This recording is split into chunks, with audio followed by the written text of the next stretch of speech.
There are times in life when we feel disconnected from ourselves, as if we've lost our sense of who we are. It can happen after a big life change, the grind of a demanding job, or even just getting stuck in the routine of everyday life. For Vanessa Hudgens, that moment came after filming a series of emotionally intense movies. She found herself questioning her identity and searching for a way to reconnect. Instead of staying in that uncertainty, she took a leap, one that felt scary, but ultimately led her back to herself. Let's dive into how stepping outside her comfort zone helped her rediscover her confidence and self-worth. I feel like my first solo trip was when I was like, it was right after I did a stint of like really heavy, emotionally demanding movies.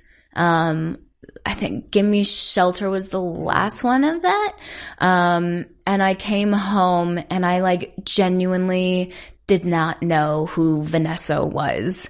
I had like gotten so off on becoming this other person and like genuinely changed my mindset, the way that I looked. I put on like 20 pounds, cut off all my hair, like all the things that made me me were not there anymore.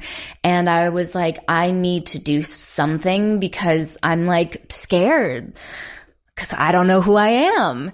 And I was like, okay, we're going to go on a yoga retreat. My publicist at the time was like, there's this retreat. They're doing it at the Four Seasons. It was like a practice. And I was like, okay, I'm just going to like go on my own because that scares me. And I was very much in that place of like, do the things that scare you because you will evolve. Like you're forced to. And I was like, you know, like a yoga retreat in Hawaii, like that gives me an excuse to be in Hawaii. But also like have something to do and like know that I'll be around people because like filming as well as an adult, like when I hit 18, I would go off to film things all the time and I would be on my own. And so like if I wanted to go to dinner, like a lot of times I would just go by myself and like bring a book. And like I definitely would have those moments where I'm like looking around, like kind of trying to like lock eyes and engage with anyone.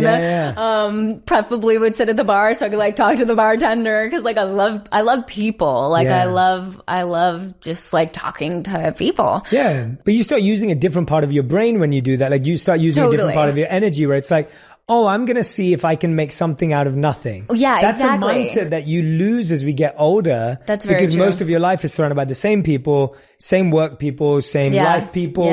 And so like when you're like, oh, I'm trying to talk to the bartender or I'm trying to even the idea of locking eyes with someone random. Oh my gosh. It like overcomes a fear. Yeah, but it's like. Favorite thing. I literally will like be driving and like will like turn and just like look at people if I'm stopped at a red light and like try to like dance with people. The other day, this guy was like listening to a song. We had our windows down. He had his windows down and me and my girlfriend were just like body rolling, like just like locking eyes trying to make this person laugh. Like I love that. But the yoga retreat in Hawaii ended up just being like so freeing because I was just like, okay, like I'm here on my own. Like I'm just going to like talk to people that I connect with and like go from there and like genuinely forced me to stay as present as possible because I was engaging with people I know nothing about. I feel like that's the thing I love about talking to people that you don't know. Like you're forced to be present because it's like if you're actually trying to engage, which not everybody does.